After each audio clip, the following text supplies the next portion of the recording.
संवैधानिक अभिसमय भाग 1।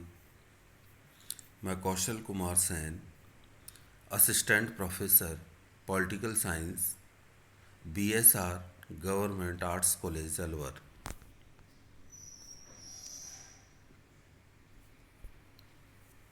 हमने ब्रिटिश संविधान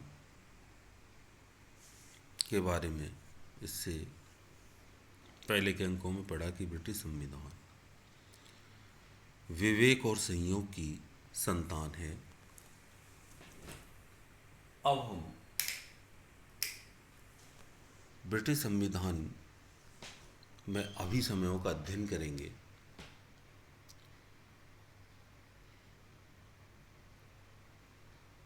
अभिसमय रीति रिवाजों, परंपराओं, प्रथाओं, रूढ़ियों, स्वभाव, आदतों एवं अभ्यासों का ऐसा समूह है जो शासन को सफलतापूर्वक चलाने में सहायक है। ये अभिसमय परंपराओं पर आधारित हैं, ये लिपिबद्ध नहीं है और न्यायालय इन्हें लागू नहीं कर सकते हैं। फिर भी अभिसमयों को कानून का सा आधार प्राप्त है। वस्तुतः ये ब्रिटिश संविधान के अलिखित भाग हैं और संविधान को व्यावहारिक रूप प्रदान करते हैं। हमने ब्रिटिश संविधान के बारे में पढ़ा कि ब्रिटिश संविधान स्वतः विकसित संविधान है। इसका निर्माण ना किसी संविधान सभा ने किया है, ना संसद ने किया है। यह स्वतः ही विकसित हुआ है। चूँकि ब्रिटिश संविधान अलिखित संविधान है, इसलिए अलिखित संविधान काम कैसे करता है, उसके लिए परंपराओं का, अभिसमयों का, रीति रिवाजों का होना आवश्यक है। ब्रिटिश जाति का स्वभाव भी रूढ़िवादी है। वहाँ लोग, ब्रिटिश नागरिक रूढ़ियों का पालन करते हैं और इन्हीं परंपराओं, प्रथाओं, रूढ़ियों, स्वभावों, आदतों, अभ्यासों के समूह का नाम ही अभिसमय है, जो वहाँ संविधान को गतिशील बनाए रखते हैं। एक्चुअल में ये नैतिक नियम है, वहाँ की जनता द्वारा या वहाँ के नागरिकों द्वारा इनका हृदय से पालन किया जाता है और इन्हीं की वजह से ब्रिटिश संविधान अपना व्यवहारिक रूप धारण करता है, क्योंकि वहाँ के लोगों के व्यवहार में संविधान है। जैसे संविधान विकसित हुआ है तो वो लोग संवैधानिक परंपराओं को, संवैधानिक नियमों को, संवैधानिक कानूनों को पीढ़ी दर पीढ़ी सीखते जाते हैं और ब्रिटिश जाति के स्वभाव में ही संविधान है।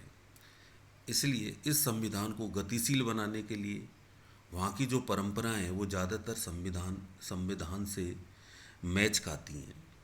वहाँ का जो समाज है, जैसे ब्रिटिश समाज और ब्रिटिश राज्य दोनों एक जैसे कार्य करते हैं, अर्थात सामाजिक परंपराएं वहाँ की राजनीतिक व्यवस्था को चलाने में सहायक है।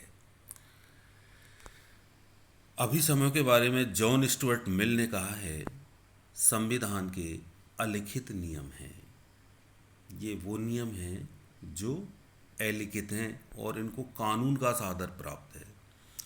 डायसी ने कहा है, ये संवैधानिक अभिसमय है। ये परंपराएं हैं, लेकिन ये एक ऐसी सामाजिक परंपराएं हैं जो संविधान के कानूनों की तरह जिनका पालन किया जाता है, इसलिए इन्हें संवैधानिक अभिसमय कहा जाता है।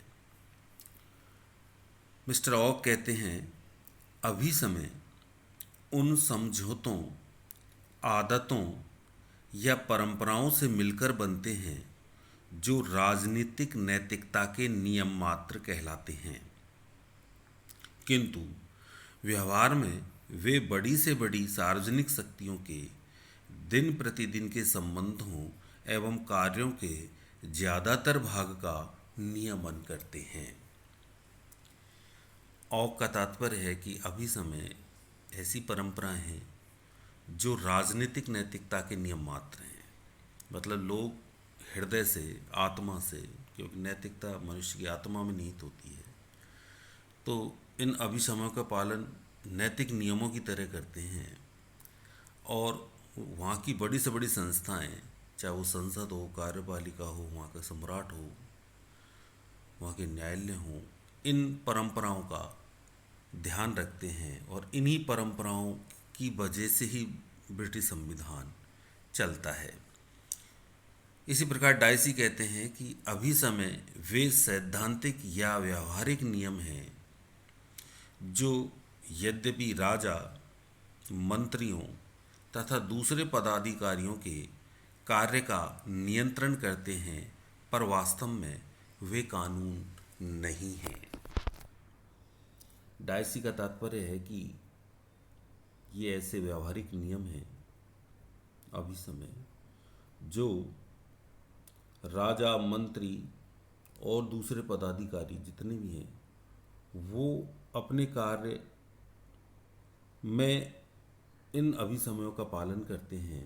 अर्थात उनके कार्य में, जैसे राजा, जैसे एक परंपरा है ब्रिटेन में कि कार्यपालिका, संविधान का समस्त कार्यपालिका शक्ति राजा को देता है, लेकिन व्यवहार में राजा की इस कार्यपालिका शक्ति का प्रयोग वहाँ प्रधानमंत्री और मंत्रियों द्वारा किया जाता है।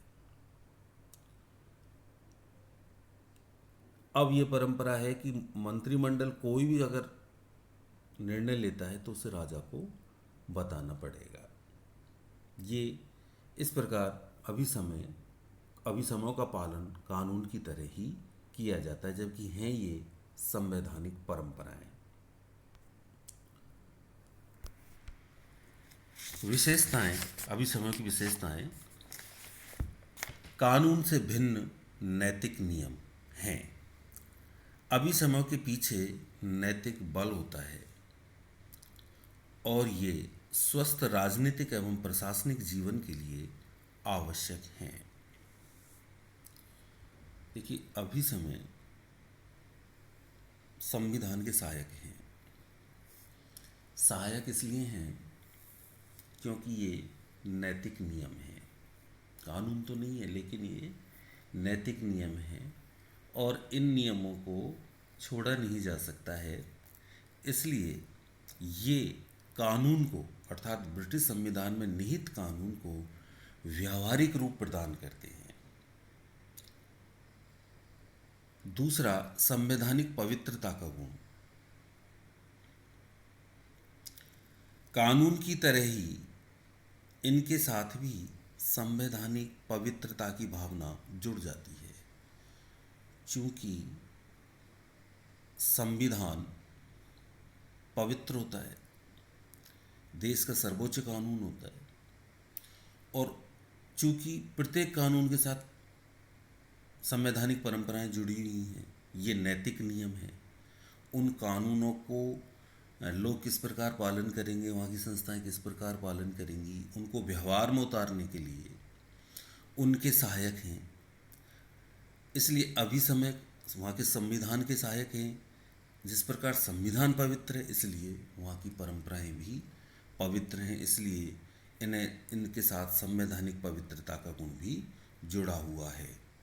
अभिसमयों की उत्पत्ति के कारण।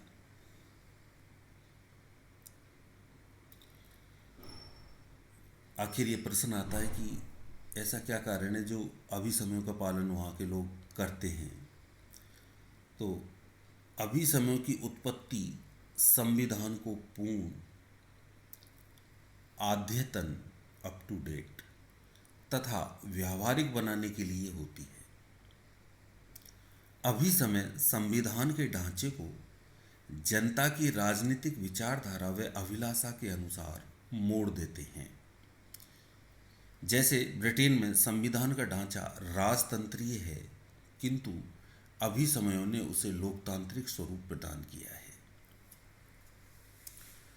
विद्यार्थी ध्यान रखेंगे कि ब्रिटिश संविधान अलिखित संविधान है और अलिखित संविधान ये माना जाता है कि कभी भी अभिसमयों के बिना व्यवहारिक रूप प्रदान नहीं कर सकता। इसलिए ब्रिटेन में अभिसमय संविधान को अप टू डेट अद्यतन करने के लिए या बनाने के लिए या संविधान को अद्यतन बनाते हैं और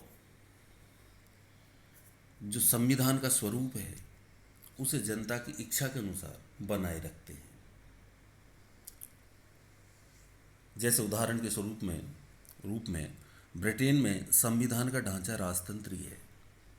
राजतंत्र उसको बोलते हैं जब संपूर्ण शक्ति एक व्यक्ति में निहित होती है, किंतु अभिसमयों ने उसे लोकतांत्रिक स्वरूप प्रदान कर दिया, अर्थात राजपद का वहाँ लोकतंत्रीकरण, अर्थात राजा की शक्तियों का संसद में निहित हो जाना लोकतंत्रीकरण कहलाता। ये कार्य वहाँ अभिसमयों ने किया है, इसलिए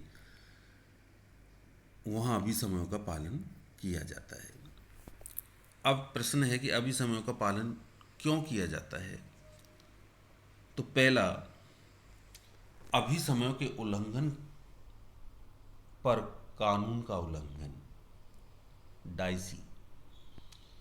डाइसी का मत है कि अभिसमयों और कानून में इतना घनिष्ठ संबंध है, यदि किसी अभिसमय का उल्लंघन किया गया तो उसके साथ जुड़ा जो कानून है उसका उल्लंघन हो जाएगा। मैंने अभी आपको बताया था कि अभिसमय प्रत्येक कानून को व्यवहारिक रूप प्रदान करते हैं, प्रत्येक संवैधानिक कानून को व्यवहारिक रूप प्रदान करते हैं, तो कानून के साथ अभिसमय जुड़े हुए हैं। लोग अभिसमयों का पालन करते हैं, इसलिए वह संविधान लोगों के व्यवहार में निहित है। यदि किसी अभिसमय का उल्लंघन हो जाता है तो समझो उससे जुड़े कानून का उल्लंघन हो जाता है। डाइसी ने इस विचार को एक उदाहरण के द्वारा भी स्पष्ट किया है। उसका कथन है कि संसद का वर्ष में एक बार अधिवेशन आमंत्रित किया जाता है, एक परंपरा है ये, किंतु यदि इस परंपरा का उल्लंघन किया जाएगा तो वर्ष में एक बार अगर अधिवेशन नहीं होगा तो संसद अपना वार्षिक बजट एवं वार्षिक सेना संबंधी अधिनियम पारित नहीं कर पाएगी और इस तरह संसद के समस्त आर्थिक एवं सैनिक कार्य गैर कानूनी हो जाएंगे। दूसरा है, अभिसमयों के पीछे नैतिक शक्ति है लॉवेल। लॉवेल ने कहा है कि अभिसमयों का पालन इसलिए किया जाता है कि शासक एवं शासित वर्ग इन्हें एक नैतिक संहिता के रूप में स्वीकार करते हैं जो पवित्र हैं और व्यवहार में अलंघनीय हैं। विद्यार्थियों को जैसे मैंने बताया कि अभिसमय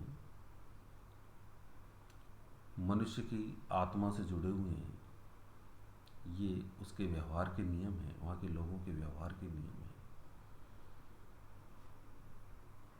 इसलिए लोग इन्हें एक नैतिक संविधान या नैतिक संहिता के रूप में स्वीकार करते हैं और इनका उल्लंघन वो गलत मानते हैं। तीसरा है, अभिसमय के पीछे जनमत की शक्ति है ऑगवे जिंग कहते हैं कि अभिसमयों के उल्लंघन का अर्थ कानून से टकराव है। इस अनुभूति की तुलना में अभिसमयों के समर्थन का आधार इससे अधिक कुछ अन्य होना चाहिए और ऐसा ही स्वयं कानून को बदला जा सकता है। अभिसमयों की पालना के पीछे अंतिम अनुशस्ति की दृष्टि से संभवतः यह अधिक उचित होगा कि हम परंपरा की शक्ति के स्थान पर जनमत की शक्ति पर गौर करें। तात्पर्य यह है कि वहाँ के नागरिकों का रूढ़िवादी स्वभाव है और वो अपनी परंपराओं को छोड़ना नहीं चाहते। इन ये अभी समय ऐसी परंपरा हैं जो नैतिक हैं, मनुष्य वहाँ के नागरिकों की आत्मा से संबंधित हैं, वो इन्हें छोड़ते नहीं। अर्थात यदि वहाँ का शासक वर्ग भी यदि कोई ऐसा काम करे जो परंपराओं के विरुद्ध है, तो उस भय से वहाँ की सरकार वो कार्य नहीं करेगी। चौथा है प्रमुख राजनीतिक दलों की सहमति। लास्की ने कहा है कि अभिसमयों की पालना का एक प्रमुख कारण उनके बारे में अनुदार दल एवं मजदूर दल नामक दो राजनीतिक दलों की आपसी सहमति है, क्योंकि अभिसमय उस सामाजिक राजनीतिक व्यवस्था की रक्षा एवं विकास में मददगार है। चूँकि जैसा अभी बताया कि अभी समय मनुष्य के नैतिक नियम है, वहाँ के नागरिकों के नैतिक नियम है, तो राजनीतिक दल भी इनसे सहमत हैं, अर्थात वो भी इनके विरोधी नहीं है। क्योंकि जैसा शुरू में मैंने आपको बताया कि अभी समय और संविधान एक साथ काम करता है, अर्थात संविधान पर मास चढ़ाने का काम, अर्थात संविधान के प्रत्येक कानून को व्यवहारिक रूप प्रदान करने का कार्य वहाँ अभी समय करते हैं, इसलिए राजनीतिक दल भी इनका समर्थन करते हैं। पांचवा, ब्रिटिश जाति का रूढ़िवादी स्वभाव एवं मनोविज्ञान का तत्व। ब्रिटिश जाति स्वभाव से रूढ़िवादी है, इसलिए राजनीति के क्षेत्र में मौजूद प्राचीन प्रथाओं, परंपराओं एवं अभिसमयों को पवित्र एवं आदरणीय मानती है और उनके अनुकरण में राष्ट्रीय गौरव अनुभव करती हैं। ब्रिटेन के संवैधानिक विकास का इतिहास बताता है कि ब्रिटेनवासी एक लंबे समय से अभिसमयों को पवित्र मानते हुए उनका पालन करते रहे हैं और अब यह उनकी आदत बन गई है। अगला है अभिसमयों में निहित व्यावहारिक उपयोगिता एवं विकास की कामना। अभिसमयों की पालना के पीछे सबसे बड़ी शक्ति एवं स्वयं अभिसमयों में निहित व्यावहारिक उपयोगिता का तत्व है। विद्वानों का मत है कि राजनीतिक, आर्थिक एवं सामाजिक व्यवस्था की रक्षा में एवं विकास में अभिसमयों का अनुपम योगदान रहा है। जैसे जब प्रधानमंत्री लॉयड जॉर्ज ने सन 1911 के संसदीय अधिनियम द्वारा इस चर्चित अभिसमय को कानून का रूप दिया, तो ब्रिटिश जनता ने इसका समर्थन किया। अर्थात 1911 के संसदीय अधिनियम द्वारा राज्यसभा की शक्तियाँ कम की गई और ये समस्त शक्तियाँ लोक सदन में निहित की गई, तो इसका पूरी जनता ने, ब्रिटिश निवासियों ने समर्थन किया। तो अभी समय संविधान को व्यवहारिक रूप प्रदान करते हैं, अर्थात लोगों पे संविधान किस प्रकार लागू किया जाएगा, लोगों को भी इसका ज्ञान होता है, क्योंकि लोग संविधान के कानूनों को अपनी परंपराओं के साथ जोड़ के देखते हैं। निष्कर्ष, अभी समय ब्रिटेन की राजनीतिक आवश्यकताओं एवं विवेक की कसौटी पर खरे उतरे हैं और उनकी पालना को एक लाभपूर्ण प्रक्रिया के रूप में स्वीकारा गया है।